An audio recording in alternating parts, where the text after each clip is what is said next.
حافظ محمد عمر صدیق کے بیانات سننے کے لیے حافظ صاحب کے آفیشیل یوٹیوب چینل الخیر میڈیا کو سبسکرائب کریں۔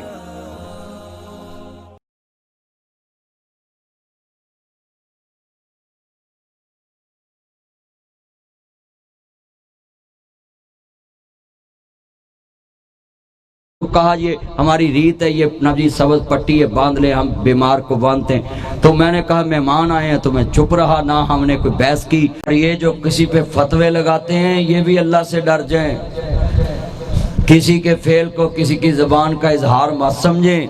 ابھی آج پھر پہلا سوال یہ ہوا ہے، مولانا ناصر مدنی اللہ تعالیٰ نے ان کو ان کے قد سے بڑھ کر شہرت دی ہے اور ان کے علم سے بھی بڑھ کر شہرت دی ہے، اور ہم ان کے بارے میں یہ حسن ظن رکھتے ہیں کہ بڑے بڑے گھرانوں اور جو بے دین لوگ ہیں، فنکار، فلم سٹار، سیاستدان، شاید اللہ تعالیٰ ان کی وجہ سے ان کے دین کا فائدہ کر رہا ہے، ہم یہ حسن ظن رکھتے ہیں اور ان سے تمام طبقات محبت کرتے ہیں، اچھی بات ہے۔ لیکن اس محبت کا مطلب یہ نہیں ہے کہ کوئی شخص ریڈ لائن کراس کر جائے۔ ایک شیعہ آیا، اس نے مدنی صاحب کے بازو پر امام ضامن کی پٹی باندھی، امام ضامن کی پٹی۔ اب امام ضامن کی پٹی یہ شرک ہے اور شرک اکبر ہے جو انسان کے ایمان کو ضائع کر دیتا ہے۔ اب اس کو غلط ماننے کی بجائے وہ اس کا ڈیفینڈ کر رہے ہیں کہ مجھے تو سب مانتے ہیں، لوگ اپنے مذہب کا اظہار کرتے ہیں۔ بھئی آپ کو سب مانتے ہیں، لیکن ماننے کا مطلب یہ نہیں ہے کہ آپ کے گلے میں کوئی ڈیوڈ سٹار ڈال دے، کوئی صلیب ڈال دے، کوئی آپ کے ماتھے پہ ترشول بنا دے۔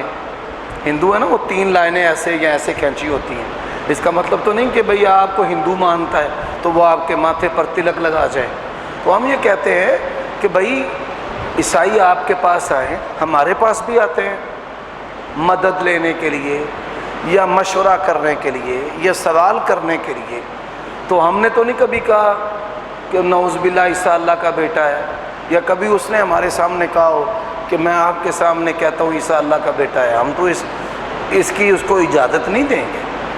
تو یہی چیز ہے کہ شیعہ کا آنا یا شیعہ کا دوست ہونا ایک الگ بات ہے، لیکن آپ کے جسم کے اوپر وہ اپنے عقیدے کا اظہار کر جائے تو میں تو سمجھتا ہوں کہ یہ بندے کی اپنی شخصیت پر ایک سوال کھڑا ہو جاتا ہے کہ آپ کا عقیدہ اتنا غیر معیاری ہے کہ جو مرضی آپ کے اوپر آ کے چڑھتا جائے۔